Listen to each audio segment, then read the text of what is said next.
हाँ हाँ, hello and welcome एक बार फिर से आप सभी लोगों का वंश एजुकेशन ऑनलाइन क्लासेस में बहुत बहुत स्वागत, वंदन, अभिनंदन, वेलकम है दोस्तों।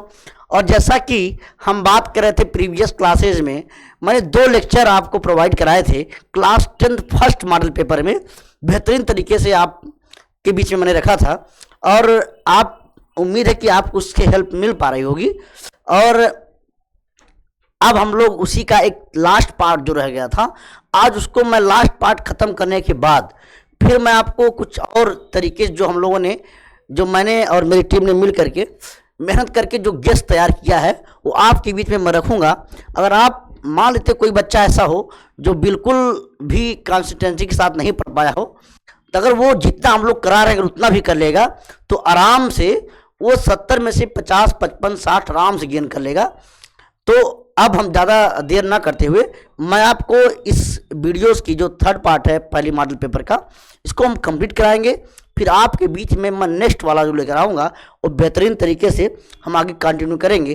तो चलिए ज़्यादा देर ना करते हुए मैं यहाँ से आपके सामने बोर्ड पे क्वेश्चन दिख रहा हो, यहाँ से हम क्वेश्चन को स्टार्ट करते हैं सॉल्व करना। बहुत ही बेहतरीन क्वेश्चन है दोस्तों और बहुत ही इम्पोर्टेंट क्वेश्चन है, कई बार प्रीवियस में पूछ चुका है, इसलिए हम लोग आज इस क्वेश्चन को आराम से, अब आपको एक एक अप्रोच को आराम से समझना है और धीरे धीरे करके क्वेश्चन को सॉल्व करते हुए आगे बढ़ना है।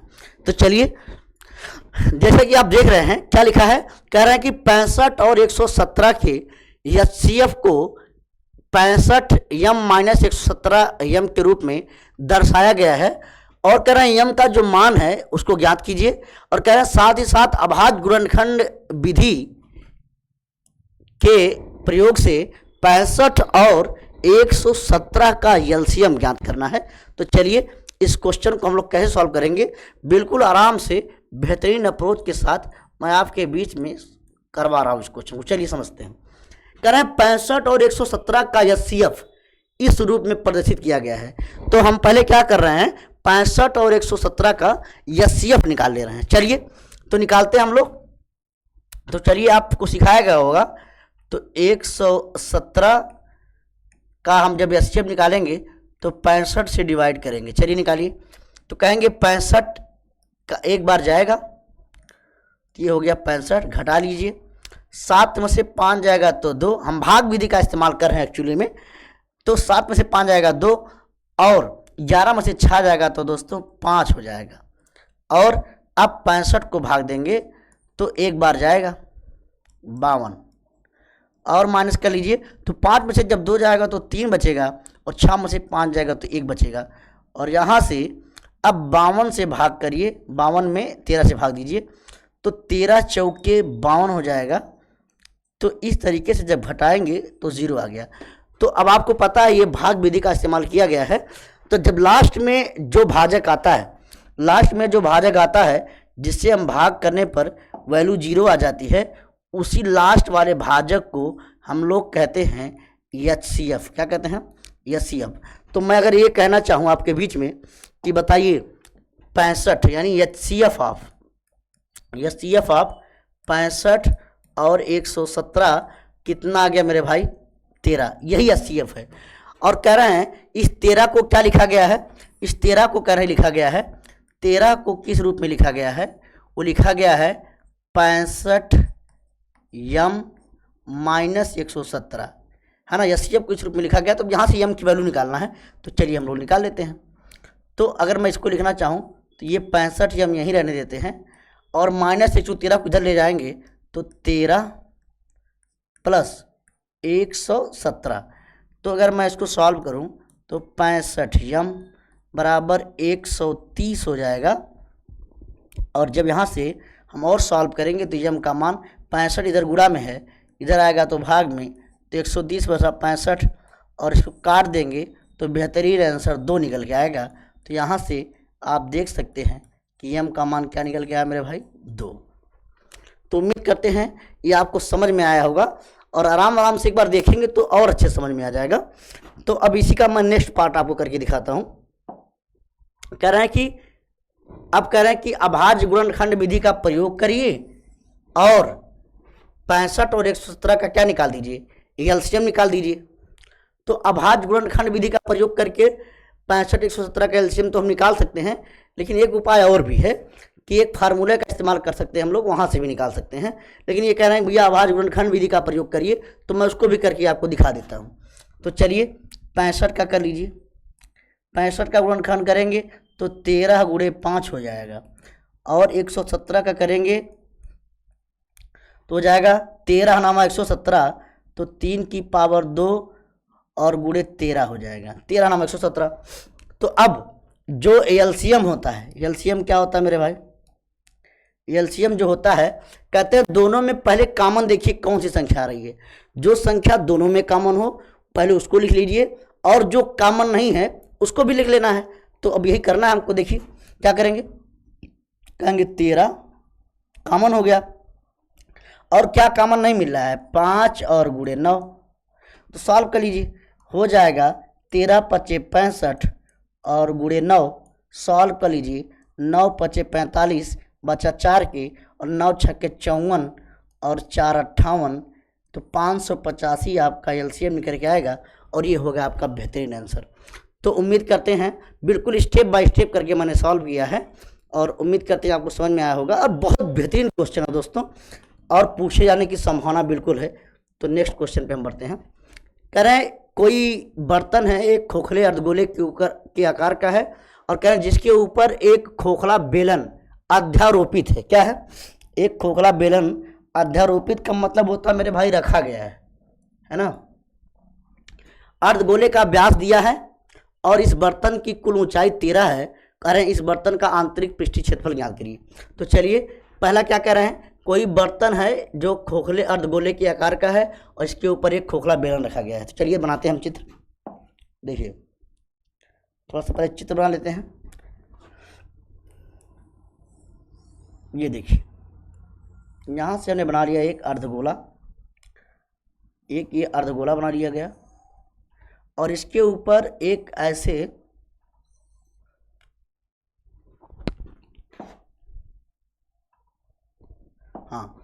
इसके ऊपर एक खोखला बेलन है। तो देखिए ये इसके ऊपर हमने एक बेलन रख दिया गया है ना। चलिए ये बेलन रख दिया गया है। तो कह रहे हैं कि अच्छा, कह रहे हैं कि जो अर्धगोले का व्यास है, ये जो व्यास आप देख रहे हैं अर्धगोले का, ये पूरा का पूरा व्यास, ये पूरा का पूरा जो व्यास है,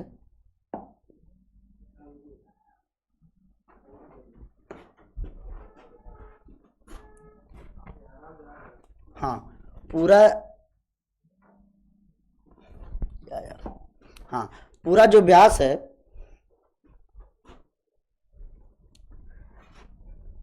हाँ जो पूरा व्यास है, तो हम पहले लिखते हैं व्यास। व्यास कितना मेरे भाई, डी बराबर कितना दिया है, तो डी बराबर है 14 सेंटीमीटर। तो आप आर जान लीजिए, आर का मान निकाल लीजिए। तो ये होता है 14/2, और निकालेंगे तो ये 7 सेंटीमीटर निकल के आएगा। अब ये कह रहे हैं तो इसकी त्रिज्या कितनी आ गई बताइए, इसकी त्रिज्या आ गई यहाँ तक 7 सेंटीमीटर। तो मेरे भाई ये बताइए, ये भी तो त्रिज्या ही है, ये भी तो त्रिज्या ही है। तो ये 7 सेंटीमीटर, ये भी कितना हो जाएगा, 7 सेंटीमीटर, ये 7 सेंटीमीटर आ गई। तो अब क्या, लेकिन यहाँ कह रहे हैं कि पूरे बर्तन की जो ऊंचाई है वो 13 है ना मेरे भाई। पूरे बर्तन की ऊंचाई देखिए कितनी है, पूरे जो बर्तन की ऊंचाई है मेरे भाई वो 13 है। देखिए अगर मैं यहाँ से यहाँ तक की पूरी बात करूँ, यहाँ से इस पूरे बर्तन की ऊंचाई की बात करूँ, तो 13 सेंटीमीटर, कितना, 13 सेंटीमीटर। अगर ये 7 है तो आप बताइए, अगर मैं आपसे पूछूं बताइए बेलन की ऊंचाई, तो आप कह देंगे साहब बेलन की ऊंचाई कितनी हो जाएगी, 6 सेंटीमीटर, है ना, इस तरीके से। तो अब कह रहे हैं कि वो 6 सेंटीमीटर हो जाएगी। तो कह रहे हैं कि बताइए इस बर्तन का आंतरिक पृष्ठीय क्षेत्रफल बताइए। तो निकालेंगे कैसे, देखिए कहेंगे बेलन का, या ऐसे कर दें बर्तन का आंतरिक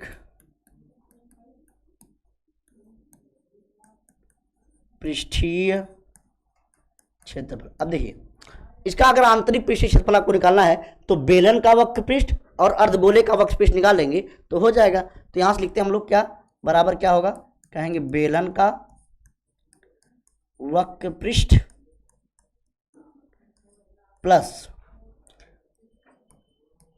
अर्धगोले का वक्र पृष्ठ। तो बताइए बेलन का तो आप जानते हैं वो होता है 2πr/h और अर्धगोले का, अच्छा पूरे गोले का 4πr² और आधा गोले का 2πr²। ये तो आप फॉर्मूला पढ़ के आए होंगे क्योंकि आपका पूरा सिलेबस कंप्लीट हो गया मेरे भाई, तो हम डायरेक्टली इसको करा रहे हैं।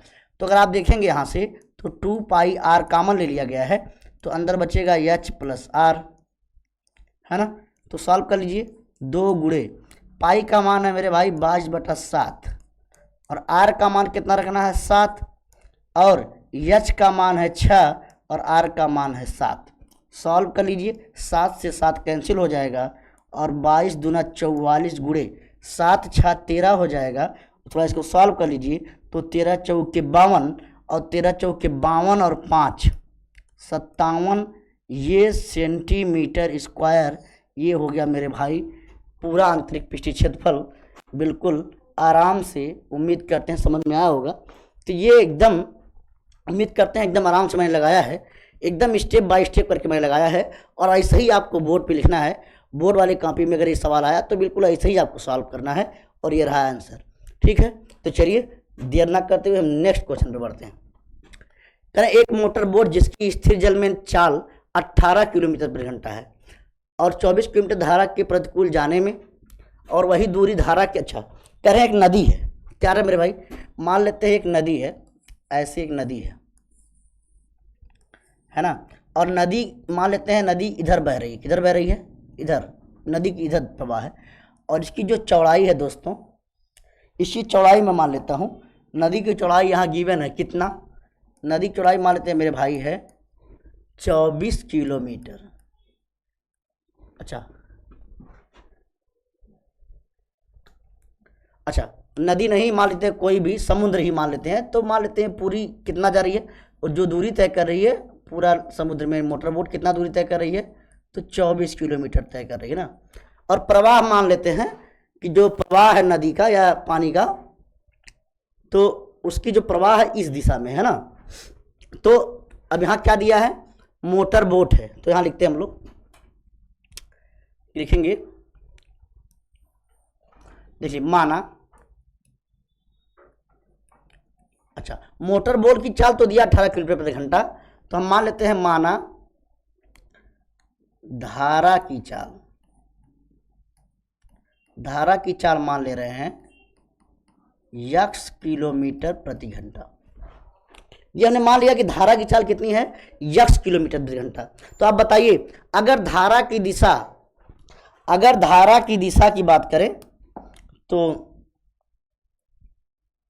हाँ चलिए धारा की दिशा की बात करें अगर हम, तो धारा की दिशा मेरे भाई जिधर धारा होगी और उधर अगर नाव जा रही है, तो जब नाव और धारा की दिशा एक ही हो जाएगी तो दोनों चाल जुड़ जाएगी, और जब विपरीत होगी तो हम लोग क्या करेंगे, नाव की चाल में से धारा की चाल घटा देते हैं। ये भी आप पढ़े होंगे कंसेप्ट, बहुत सिंपल सा कंसेप्ट है। तो यहाँ मैं लिख रहा हूँ, क्या लिखेंगे, कहेंगे धारा के अनुकूल, धारा के अनुकूल मोटर बोट की चाल, मोटर बोट की चाल वो बराबर हो जाएगी मेरे भाई 18 + x किलोमीटर प्रति घंटा। अब लिखेंगे धारा के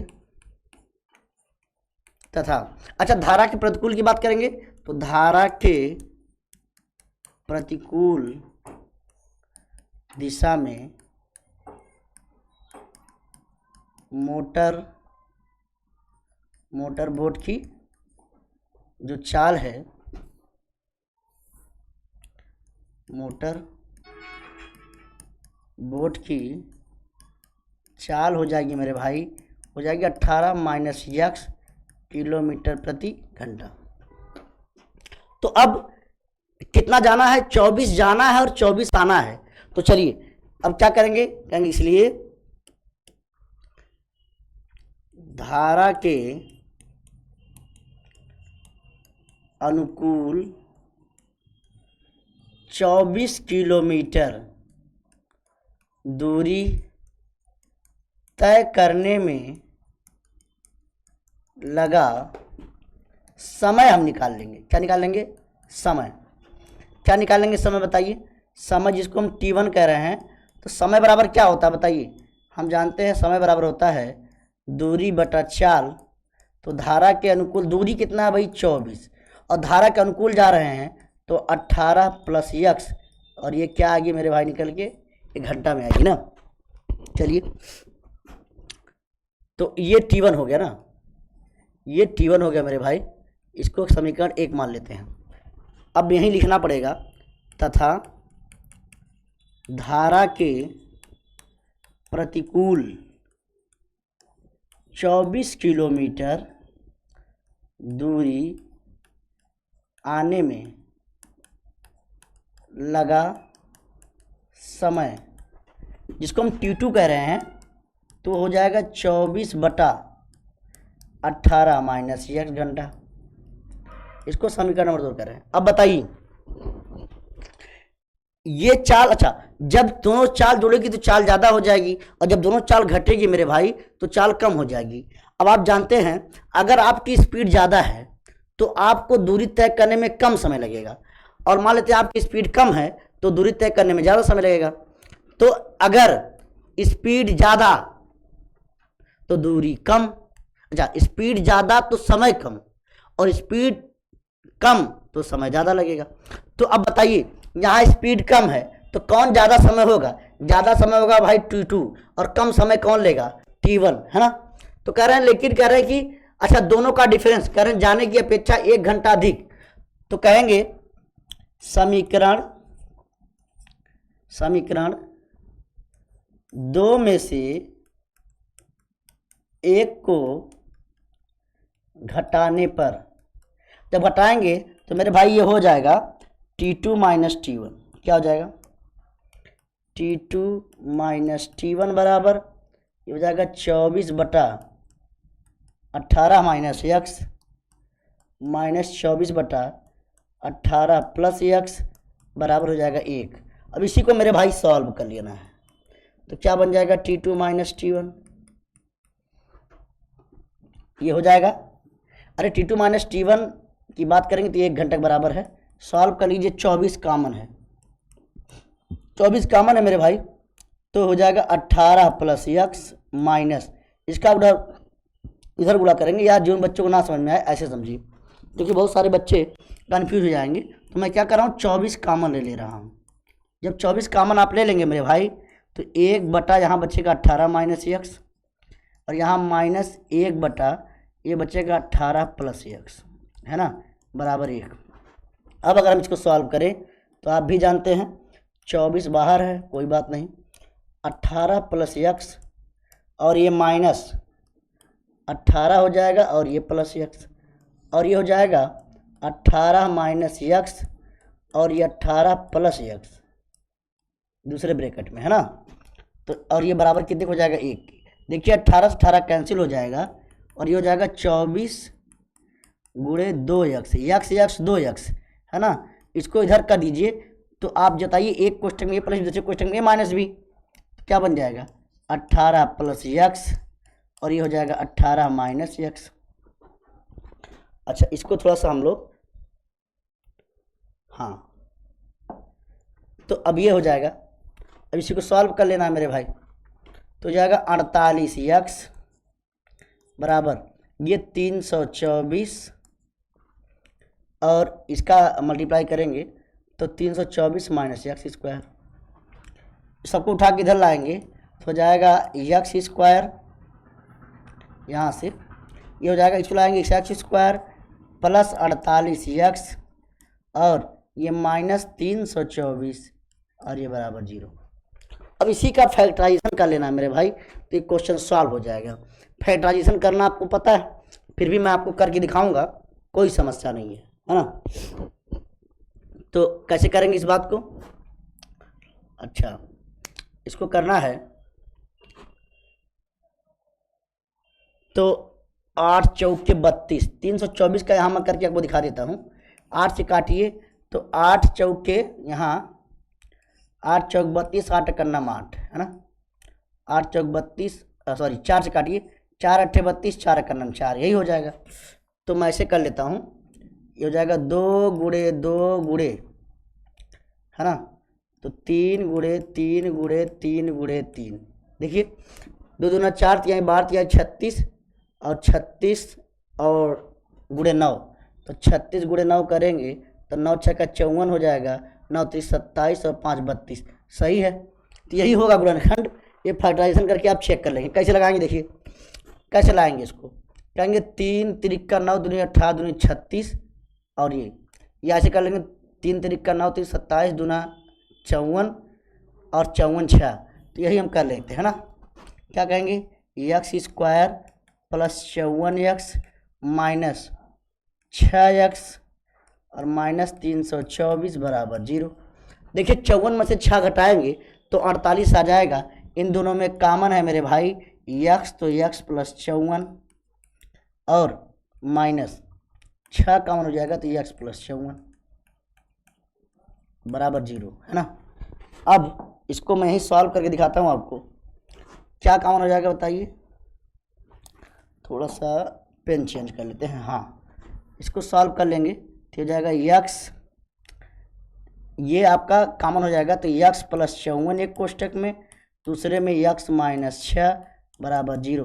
तो यहाँ से आ जाएगा x बराबर 54, एक कभी माइनस 54 कभी लेंगे ही नहीं, तो यहाँ से x बराबर 6 आ जाएगा, और यही 6 आपका आंसर मेरे भाई, ये आ जाएगा 6 किलोमीटर प्रति घंटा।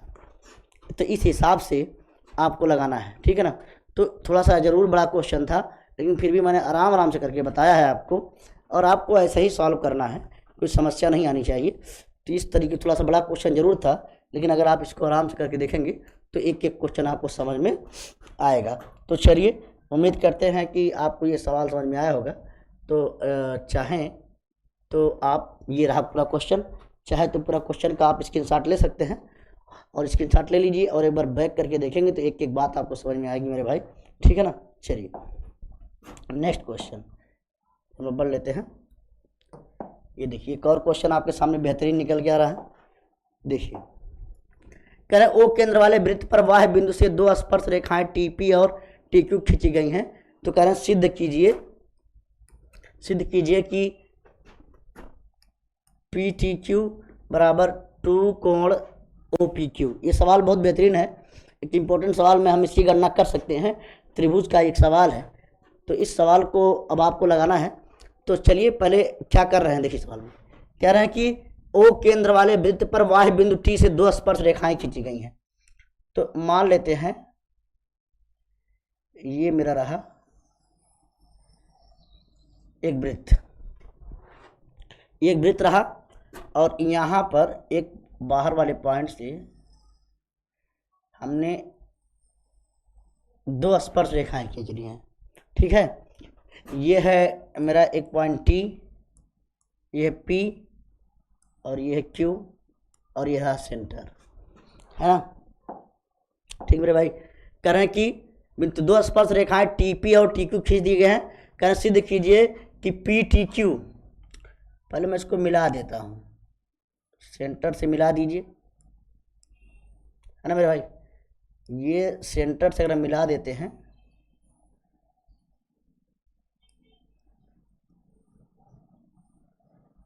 ये तो त्रिज्या है, ये त्रिज्या हो गई। कह रहा है कि बताइए पी टी क्यू, तो पी टी क्यू यानी इस कोण की बात कर रहे हैं।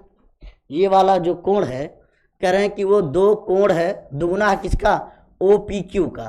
तो ओ यहाँ है, ओ पी और क्यू, इसका मतलब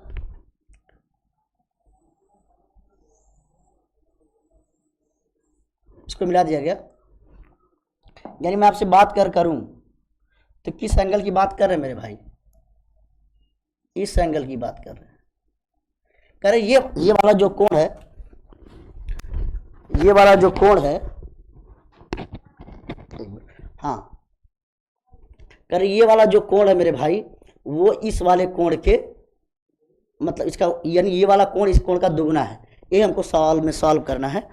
तो एक बात बताइए, एक ही बिंदु से अगर हम किसी वृत्त पर दो स्पर्श रेखाएं खींचें, तो आप पढ़े होंगे कि अगर एक बिंदु से आप पढ़े होंगे कि मान लेते हैं ये कोई वृत्त है और यहाँ से हम दो स्पर्श रेखाएं खींचे, तो दोनों लंबाइयाँ क्या होती हैं आपस में बराबर होती है। पढ़े होंगे कि एक बार बिंदु से खींची गई किसी वृत्त पर दो स्पर्श रेखा खींचे, दोनों स्पर्श रेखाओं की लंबाई क्या होती है आपस में बराबर होती है।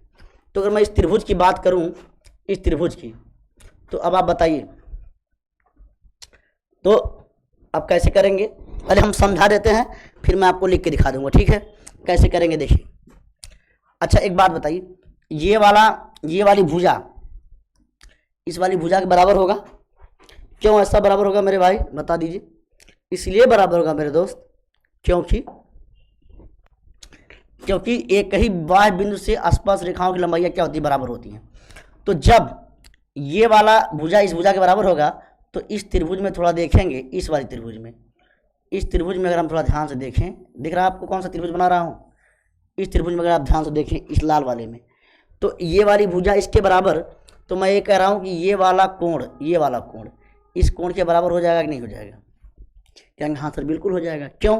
क्योंकि किसी त्रिभुज में अगर दो भुजाएं बराबर हैं तो उनके सामने वाले कोण भी क्या हो जाते हैं बराबर, यानी समान भुजाओं के सम्मुख कोण क्या हो जाएंगे बराबर हो जाएंगे। तो यही बात मैं लिखना चाहता हूँ। कहेंगे हाँ सर लिख दीजिए, कोई दिक्कत नहीं है। तो ये लिखते हैं, कहेंगे त्रिभुज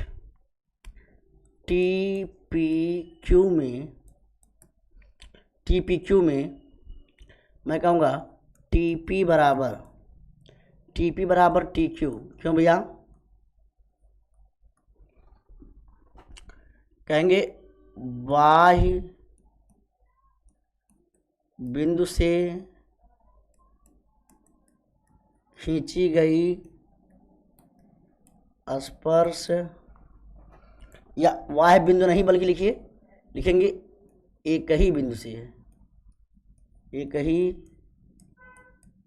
बिंदु से खींची गई स्पर्श रेखाएं, एक ही बिंदु से खींची गई स्पर्श रेखाएं आपस में क्या होती हैं बराबर होती हैं, है ना। तो अगर बराबर होती हैं तो फिर मैं ये कह लूँगा कि इसलिए मैं ये कह दूं कि कोण TPQ, क्या नाम रखेंगे बताइए? कहेंगे TPQ। इसलिए कहेंगे कोण TPQ ये बराबर हो जाएगा, ये TPQ बराबर हो जाएगा TQP के। कोण TQP के। क्यों भैया? कहेंगे समान भुजाओं के सम्मुख कोण क्या हो जाते हैं बराबर हो जाते हैं ना। तो ये बात हो गई। इसको मान लेते हैं समीकरण नंबर 1, है ना। अब कहेंगे एक बात बता दीजिए, कहेंगे इसलिए कहेंगे कोण, अच्छा बताइए ये वाले दोनों कोण बराबर हो जाएंगे, क्या बराबर हो जाएंगे? तो ये वाला कोण और ये वाला कोण, ये तीनों कोण का जोड़ कितना हो जाएगा मेरे भाई? तीनों 180 होगा। कहेंगे इसलिए कोण TPQ प्लस कोण TQP प्लस कोण PTQ। ये वाला और ये वाला कोण तीनों का जोड़ कितना हो जाएगा मेरे भाई? 180 डिग्री, है ना। अच्छा 180 हो जाएगा। तो फिर मैं बताओ TPQ और TQP बराबर है, तो मैं यहाँ लिख दूँ दो कोण TPQ प्लस कोण PTQ ये बराबर ही हो जाएगा कितना? 180 अंश, है ना। बराबर हो जाएगा कितना? 180 अंश। तो चलिए मैं ऐसा कह दूं, अब अगर मुझे पी टी क्यू, देखो मेरी बात, ये दोनों कोण बराबर है, कहाँ से लिखा, कहेंगे समीकरण 1 से। समीकरण 1 से मेरे भाई देखिए, ये वाले दोनों कोण बराबर है, तो टी पी क्यू जब टी क्यू पी के बराबर है, तो जहाँ पर टी क्यू पी था वहाँ मैं टी पी क्यू कर दिया, तो टी पी क्यू मिलके कितना, 2 कोण टी पी क्यू, और ये पी क्यू टी है ही बराबर 180 अंश, और ये समीकरण नंबर हमने क्या रख दिया बताइए। अभी समीकरण मैंने नहीं बनाया, समीकरण 1 से मैंने इस बात को लिखा है, ठीक है ना। तो चलिए अब थोड़ा ध्यान से हम लोग को देखना है, क्या देखना है वो भी आप समझ लीजिए। अब मेरी बात बताइए, ये कोण पी टी, या ऐसे मैं कह दूं, हाँ ये मैं कह दूंगा कोण टी पी क्यू बराबर मैं 180 अंश, और इसको कोण पी टी क्यू कह दूं, और इस कोण का मान निकाल लूं कि कोण टी पी क्यू ये बराबर हो जाएगा 2 से भाग दे दीजिए, तो ये 90 अंश माइनस 1/2 कोण पी टी क्यू, और ये बन जाएगा समीकरण नंबर 2, है ना। अब मेरी बात बताइए मेरे भाई कि टी पी ओ, ये टी पी ओ ये पूरा कोण कितना होगा मेरे भाई, 90 अंश, क्योंकि वृत्त की स्पर्श रेखा यानी वृत्त की त्रिज्या जो है वो स्पर्श रेखा पर लंब होती है ना। तो ये जो त्रिज्या इस पर लंब होगी तो ये पूरा कोण कितना डिग्री का बनेगा, 90 डिग्री का बनेगा। आप जानते होंगे अगर ये स्पर्श रेखा है और ये त्रिज्या है तो यहाँ कितने डिग्री कोण बनता है, 90 डिग्री का बनता है, ये भी आप बात जानते हैं। तो यहाँ मैं लिखना चाहता हूँ, कहीं लिख दीजिए सर, लिखेंगे क्या लिखेंगे, कहेंगे कोण, इसको बताइए टी पी क्यू, कहेंगे टी पी क्यू प्लस कोण क्या इसका नाम है बताओ, ओ पी क्यू, कोण ओ पी क्यू दोनों जोड़ेंगे तो 90 डिग्री आ जाएगा, और मैं यहीं से कोण टी पी क्यू का मान निकालूं तो 90 माइनस कोण ओ पी क्यू, इसको मैं कह दे रहा हूँ समीकरण नंबर 3, है ना। अब समीकरण 2 और थोड़ा 3 देखिए, तो ये भी टी पी क्यू, ये भी टी पी क्यू, है ना। तो देखिए मैं आपको हाईलाइट कर देता हूँ, हाईलाइट ऐसे आप कर देता हूँ मैं, इसको देखिए और इसको देखिए, अब आपको दिख रहा होगा अच्छे से, ये भी टी पी क्यू, ये भी टी पी क्यू, तो मैं यहाँ लिख देता हूँ कि समीकरण 2 व 3 की तुलना करने पर, थोड़ा तुलना कर दीजिए, तो जैसे हम तुलना करेंगे मेरे भाई, तुलना कर देंगे तो क्या निकल के आएगा थोड़ा बता दीजिए। तो ये निकल के आ जाएगा 90 माइनस 1/2 कोण पी टी क्यू, ये बराबर ही हो जाएगा 90 माइनस कोण ओ पी क्यू। देख लीजिए ये वाला जब बाएं वाला पक्ष बराबर तो दाहिना अपने आप बराबर हो जाता है, तो ये और ये दोनों बराबर हो गए। तो अब बताइए ये 90 से 90 क्या हो जाएगा, कैंसिल हो जाएगा, और ये माइनस माइनस बचेगा, तो मैं कह दूंगा कि माइनस 1/2 कोण पी टी क्यू बराबर माइनस कोण ऑफ ओ पी क्यू, है ना। तो मैं कह दूंगा कि माइनस से माइनस ये कट गया, और ये 2 गुणा में है, यानी 2 इधर भाग में उधर गया तो गुणा में, तो ये निकल के आ जाएगा कोण पी टी क्यू ये बराबर ही हो जाएगा कोण 2 ओ पी क्यू के।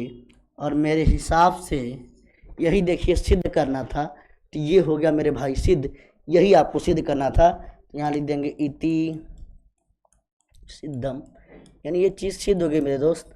तो इस तरीके से इस क्वेश्चन को आपको ऐसे अटेम्प्ट करना था। तो उम्मीद करते हैं एक एक बात आपको समझ में आई होगी, और ऐसे ही आपको लगाना है। इस तरीके से आप करके आराम से आप पूरा कंप्लीट कर लीजिए, और हम बढ़ते हैं नेक्स्ट एक्सरसाइज पे। तो आप चाहे तो स्क्रीनशॉट ले सकते हैं। जिन बच्चों को नहीं समझ में आया दोबारा अगर आप देखेंगे आराम से वीडियो पास करके तो पूरा बात आपको समझ में आएगी। चलिए एक और सवाल यहीं पर आपको दिख रहा है।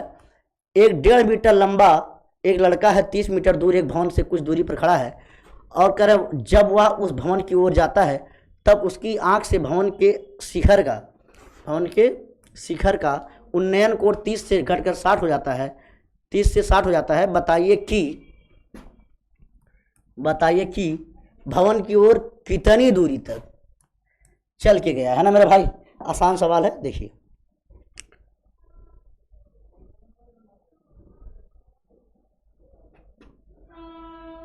चलिए, कहीं लड़का है, ये मान लेते हैं कोई लड़का है और इसकी लंबाई कितना मेरे भाई 1.5 मीटर है। कितना है? 1.5 मीटर। और ये जो है एक 30 मीटर ऊंचा, ये दूर नहीं रहेगा मेरे भाई, 30 मीटर ऊंचा। तो एक भवन है जिसकी ऊंचाई है मेरे भाई, जिसकी ऊंचाई कितना है, जिसकी ऊंचाई कितना है मेरे भाई 30 मीटर। ये ऊंचाई कितनी है मेरे भाई, यहाँ से यहाँ तक, यहाँ से यहाँ तक ऊंचाई है 30 मीटर। तो मैं अगर इसको ऐसे मिला दूं तो ये 1.5, तो ये भी 1.5। तो यहाँ से यहाँ तक थोड़ा मुझे कोई बताए, तो यहाँ से केवल यहाँ तक की दूरी तो हो जाएगी 28.5 मीटर। यही सवाल है। अब कह रहे हैं कि सपोज करिए ये लड़का जो है, इसकी आंख से, जब लड़का यहाँ था, जब लड़का यहाँ था, तो मान लेते हैं ये ए है, ये बी है और ये सी है, तब ये कोण था मेरे भाई 30 डिग्री। कितना कोण था? 30 डिग्री। लेकिन थोड़ी देर बाद लड़का यहाँ से इतनी दूर जाता है, यहाँ से कितना दूर, इतना जाता है, और मान लेते हैं सी पर पहुँच गया। कहाँ पहुँच गया? सी नहीं, बल्कि ये पॉइंट हो जाएगा आपका डी। ये पॉइंट क्या हो जाएगा मेरे भाई, डी पॉइंट पर पहुँच गया। और जब लड़का डी पॉइंट पर पहुँचा, है ना मेरे भाई, जब लड़का वो डी पॉइंट पर पहुँचा, तो अब जो है वो उन्नयन कोण कितना हो जाता है मेरे भाई, ये हो जाता है मेरे भाई 60 डिग्री। कितना हो जाता है? 60 डिग्री। तो अब यही मुझको सॉल्व करना है। तो मान कह रहा है कि बताइए लड़का जो है ए से लेकर डी तक कितनी दूरी चला। तो मैं कह रहा हूँ कि मान लेते हैं वो लड़का यक्स मीटर चला। कितना चला? X meter. कितना चला मेरे भाई? यक्स मीटर चला ना। इसको यक्स मान लेते हैं और इसको मान लेते हैं मेरे भाई वाई। क्या मान लेते हैं? Y meter. तो चलिए पहले हम लेते हैं, कहेंगे त्रिभुज, क्या ले लेंगे?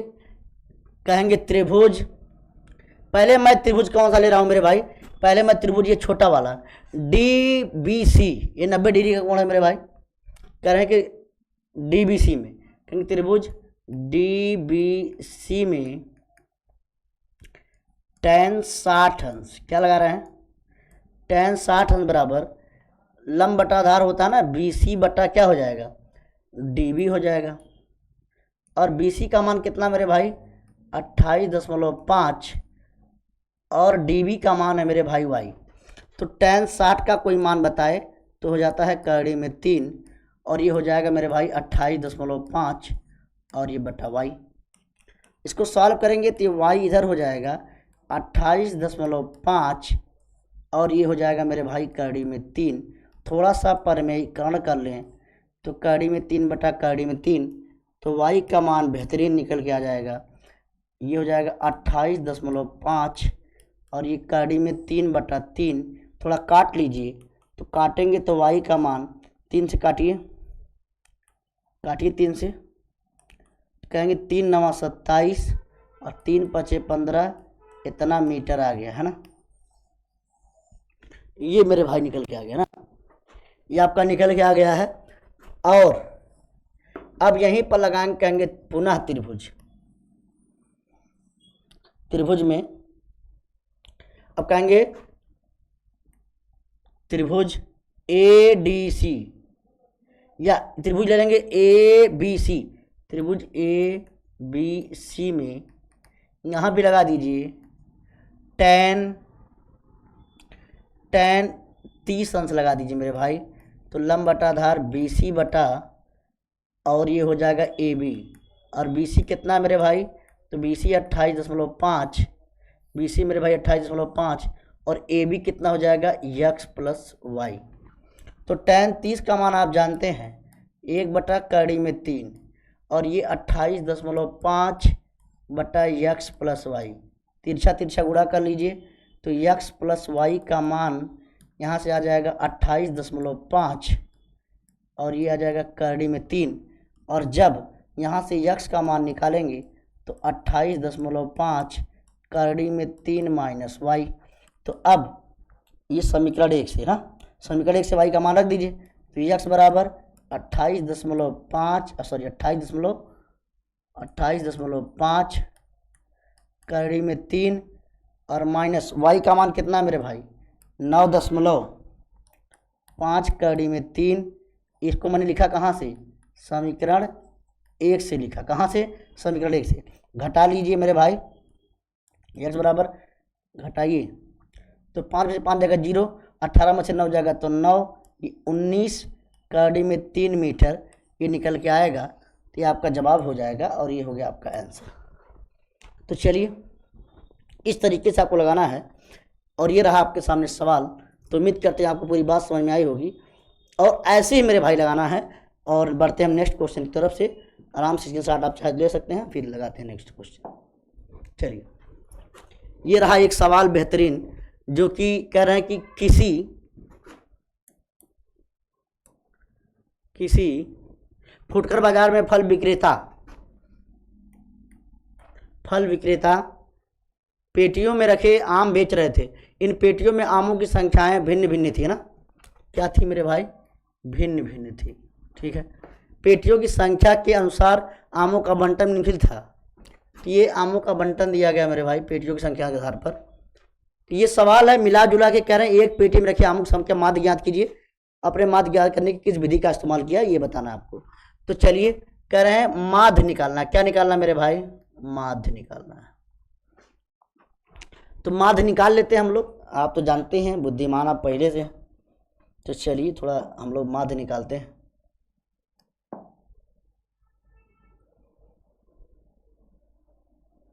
चलिए माध्य निकालते हैं हम लोग।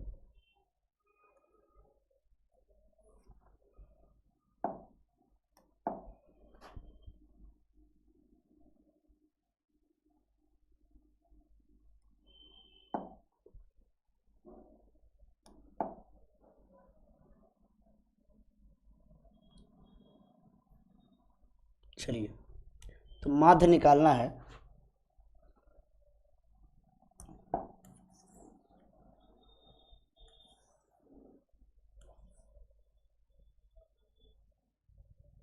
हाँ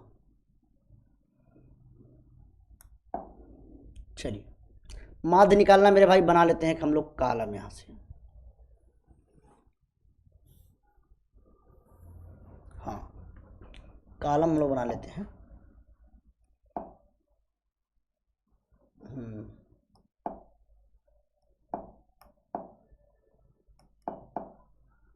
चलिए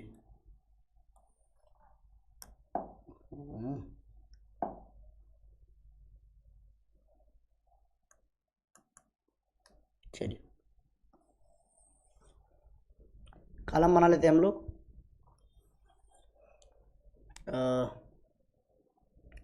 इसको हम लोग कह रहे हैं CI।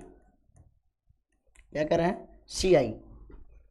तो CI, बल्कि मैं, हाँ कोई बात नहीं है, थोड़ा सा हम बड़ा बना लेते हैं। हाँ 1 मिनट आप केवल बने रहिए बोर्ड पे। हाँ CI बताना मेरे भाई। CI का मतलब मेरे भाई होता है क्लास इंटरवल। क्या होता है, क्लास इंटरवल, है ना। ये हुआ CI। क्या दिया है, 50 से 52, और फिर क्या दिया है 53 से 55, और फिर 56 से 58,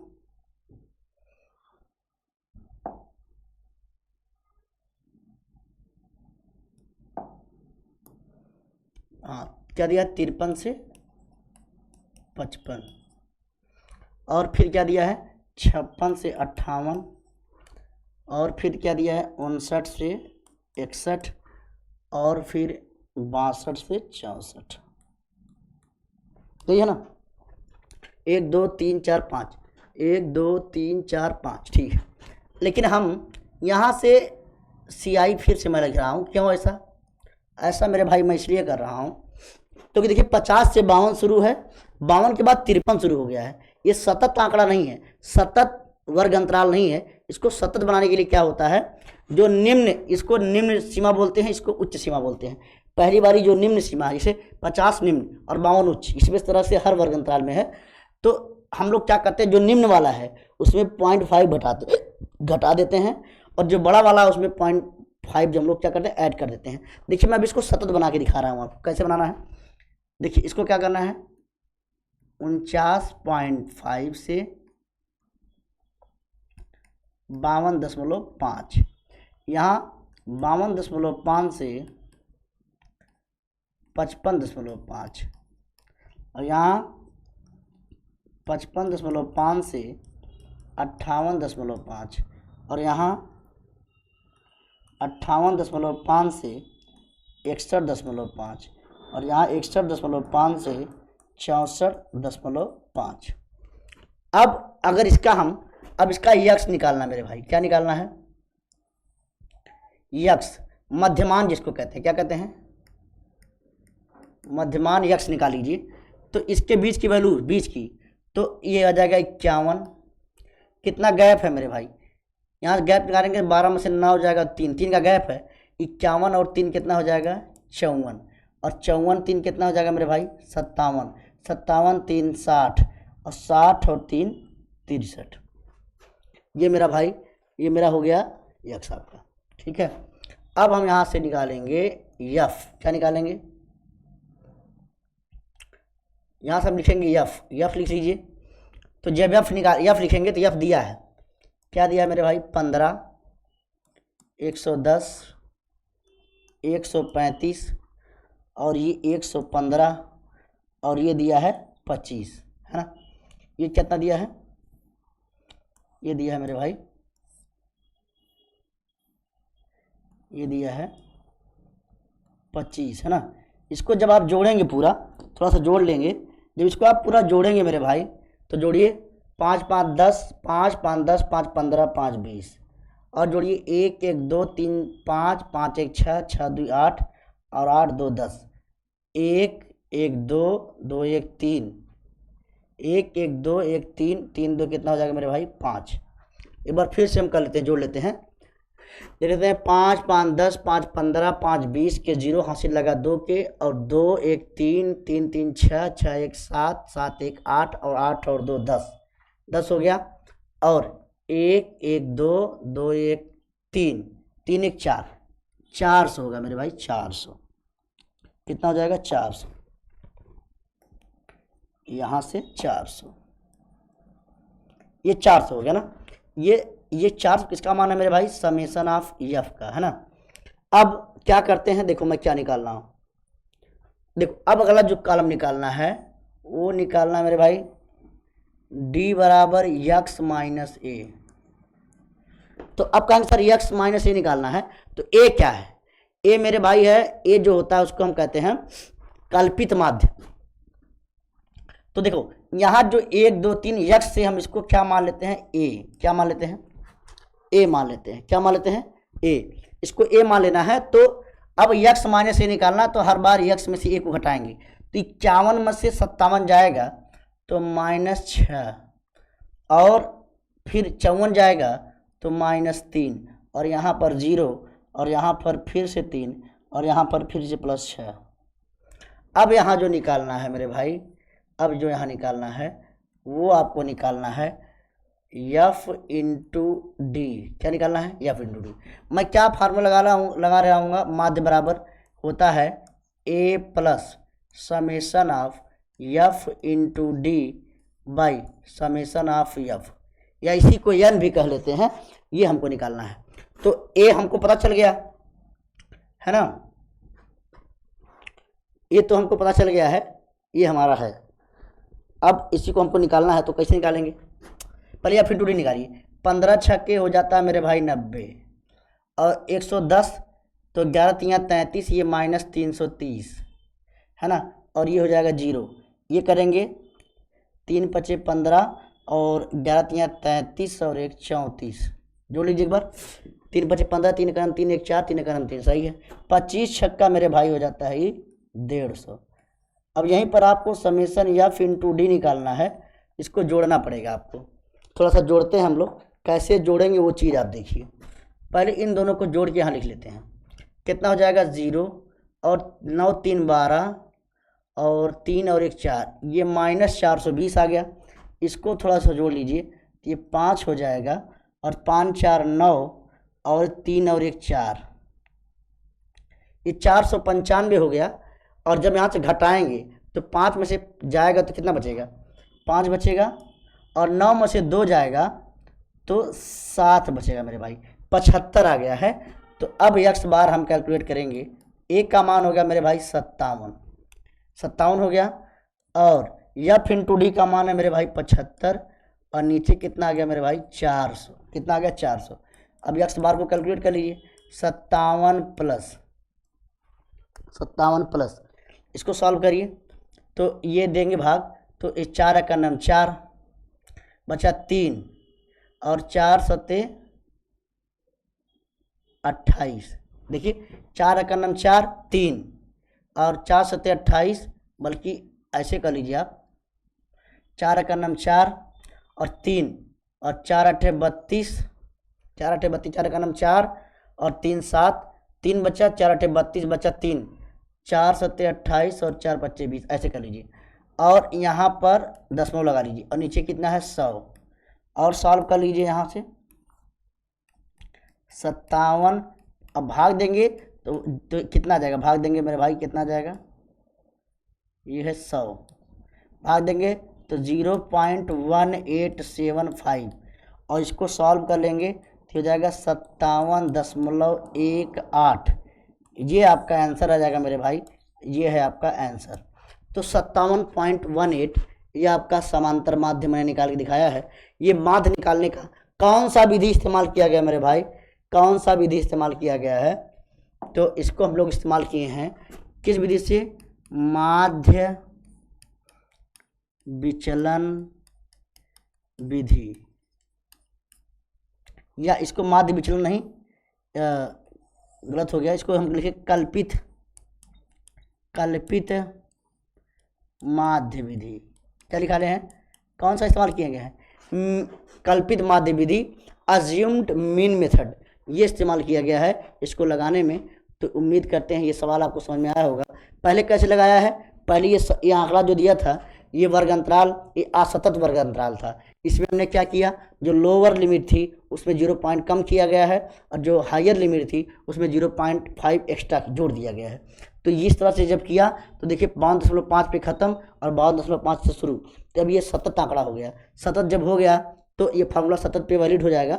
तो जब सतत हो गया तो यहाँ से हम लोगों ने इसके मध्य की वैल्यू निकाल ली, और वहाँ से ए चुन लिया, फिर एफ है, और डी बराबर एक्स माइनस से निकाल करके एफ इंटू डी, और हमने अज्यूम्ड मीन मेथड यानी कल्पित माध्य विधि का इस्तेमाल करके इसका माध्य निकाल दिया। ठीक है ना। तो चलिए बढ़ते हैं नेक्स्ट क्वेश्चन की तरफ। एक और क्वेश्चन कह रहे हैं, एक थैले में 5 लाल गेंदें हैं और कुछ नीली गेंदें हैं। तो चलिए कह रहे हैं भैया एक थैला है, ऐसे मान लेते हैं कोई थैला है, ये इस प्रकार एक थैला बना दिया गया है। कह रहे इसमें 5 लाल हैं और कुछ नीली गेंदें हैं। तो मान लेते हैं 5 तो रेड गेंद हो गई। अब कुछ नीली का मतलब हम कह रहे हैं यक्स क्या है, यक्स ब्लू बॉल है, यक्स नीली गेंदें हैं। तो कह रहे हैं यदि इस थैले में से नीली गेंद निकालने की प्रायिकता लाल गेंद निकालने की प्रायिकता, तो मैं इसमें कहूँगा फिर टोटल कितनी हो जाएंगी, टोटल मेरे भाई टोटल हो जाएंगी यक्स प्लस 5 गेंद। कितनी टोटल हो जाएंगी, यक्स प्लस 5 गेंद हो जाएंगी। कितने मेरे भाई, यक्स प्लस 5 गेंद हो जाएंगी। तो क्या कहेंगे, कैसे लगाएंगे देखिए, कहेंगे क्या कह रहे हैं, यदि इस थैले में से नीली गेंद निकालने की प्रायिकता, तो प्रोबेबिलिटी ऑफ ब्लू बॉल यानी नीली गेंद निकालने की प्रायिकता जो है वो क्या हो जाएगी, तो हो जाएगी यक्स बटा यक्स प्लस 5, है ना।